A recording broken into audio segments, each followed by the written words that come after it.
Salut tout le monde, vous êtes les bienvenus dans cette nouvelle séance. Bref, aujourd'hui on va travailler sur le rapport de stage. Comment on va le rédiger et surtout comment on va rédiger un bon speech et surtout réussir dans notre soutenance. Ainsi que répondre bien comme il faut aux questions des jurys.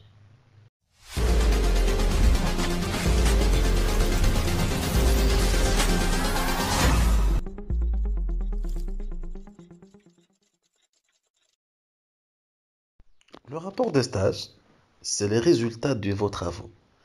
Après des années, maintenant, vous êtes obligé à rédiger un rapport de stage et ça sera votre récolte.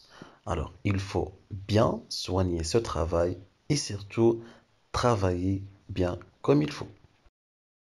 Bref, j'ai bien remarqué qu'il y a des fautes habituelles qui se répètent toujours et elles sont des fautes des bêtises. Elles sont les fautes de la mise en page. Soignez, s'il vous plaît, votre rédaction, l'écriture. C'est-à-dire, on va utiliser un papier A4 blanc. La marge en haut, c'est 1,5 cm. La marge en bas, 2 cm. La marge à gauche et à droite, 2,5 cm. Et l'interligne, c'est 1,5.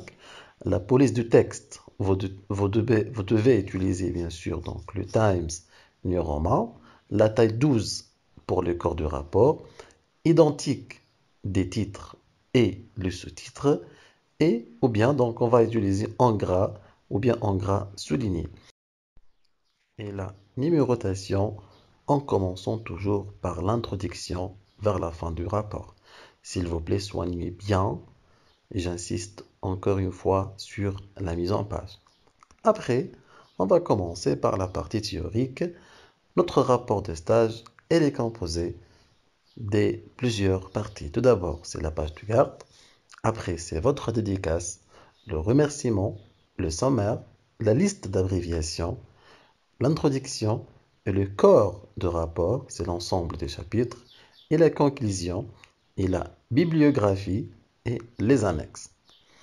Alors, on va commencer par la page de garde. La page de garde, c'est la première page où vous allez mettre le nom de l'établissement, la formation suivie, le titre de votre rapport ou bien de votre projet, le nom de votre encadrant pédagogique, c'est-à-dire à l'institut, et le nom de votre encadrant académique, c'est-à-dire où vous avez fait votre stage, et finalement l'année universitaire. Alors, deuxième partie, c'est la dédicace. C'est quoi la dédicace? Notez bien, s'il vous plaît, qu'on doit rédiger cette partie avec nos propres mots. C'est-à-dire, vous devez éviter les copier-coller de l'Internet. Même si vous avez trouvé quelques paragraphes de l'Internet, il faut changer un peu quelques lexiques. C'est clair? Parce que le plagiat, c'est-à-dire donc copier de l'Internet, donc, il faut donc utiliser le pronom personnel je et il faut rédiger brièvement, comme j'ai déjà mis un exemple maintenant, à mes très chers parents, source de vie, d'amour et d'affection, etc. La, la troisième partie, c'est le remerciement. Le remerciement, d'où on va remercier nos formateurs, nos profs, notre établissement et nos collègues. Donc, j'ai déjà utilisé maintenant un exemple. Ce travail n'aurait jamais pu se concrétiser sans l'aide et les soutiens de plusieurs personnes, etc. Et je commence à citer, par exemple, ma famille, ou bien mes collègues, ou bien mes profs, etc. Après, donc, on a le sommaire. Le sommaire, c'est l'ensemble de parties où vous allez l'aborder dans le rapport. Il ne contient que le rubrique principale de l'ouvrage, c'est-à-dire le sommaire, je ne dois pas trouver des phrases, je dois trouver seulement des rubriques, c'est-à-dire une petite phrase très courte, c'est clair, comme des titres. D'où l'importance de bien choisir le titre pour votre mémoire ou bien votre rapport de stage. Et comme j'ai déjà dit au début, il faut tout d'abord commencer par l'introduction. Page 1, chapitre 1 par exemple, page 3, etc.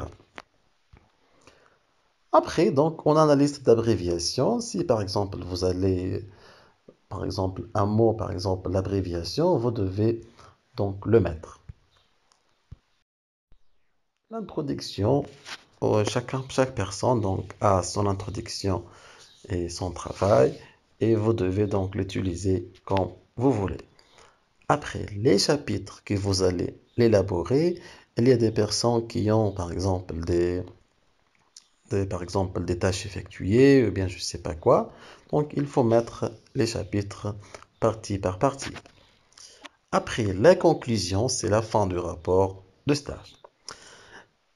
Après donc les annexes et enfin la bibliographie avec un ordre alphabétique. Par exemple, la bibliographie d'où, par exemple, vous prenez les informations. Par exemple, un livre, par exemple, d'Antoine, on commence par Antoine, Bernard, Zach, etc. Maintenant, on va passer vers la partie la plus importante, c'est la partie pratique, sur le speech. Alors, j'ai essayé de mettre pour vous un exemple.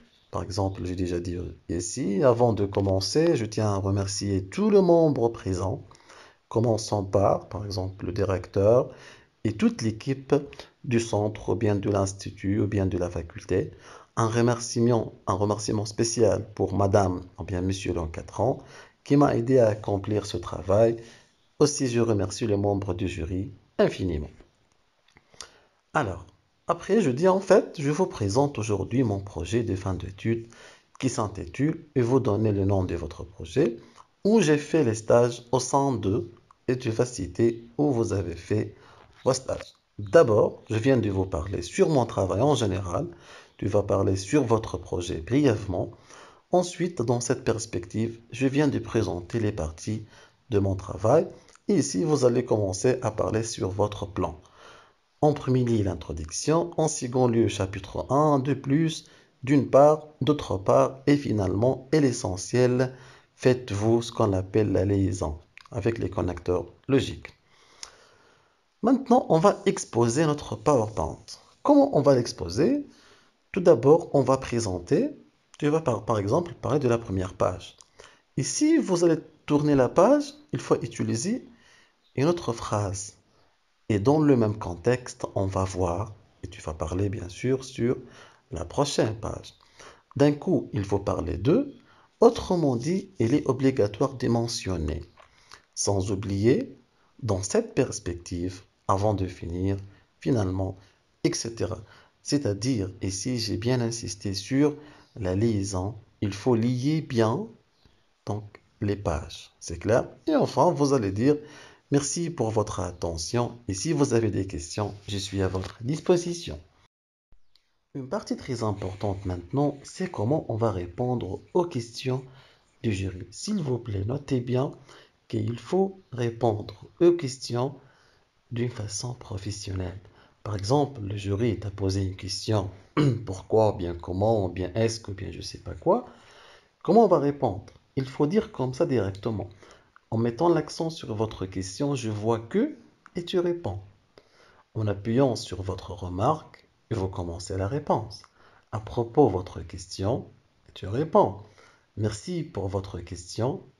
Et vous allez commencer à répondre. Il faut être professionnel et surtout, si je fais cette phrase préparative, je trouve le temps pour penser à la réponse.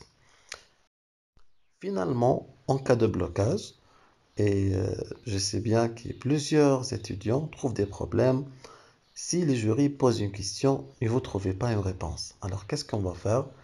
Directement on dit, vous savez que c'est mon premier travail et suite au stress du soutenance, je ne peux pas vous répondre, mais je vous promets, dans mes prochains rapports, j'insisterai plus sur ce point. Ou bien je dis, j'ai pas fait attention dans ce rapport, ou bien j'ai pas fait attention dans ce point, mais prochainement, je vais être plus attentif, ou bien honnêtement, j'ai oublié de la noter, j'ai concentré plus sur les autres parties, espérant bien de l'achever dans les prochains rapports. Alors, c'est-à-dire, en cas de blocage, il faut parler. Donc, c'est ça comment on va rédiger donc un rapport de stage et comment on va réussir notre soutenance.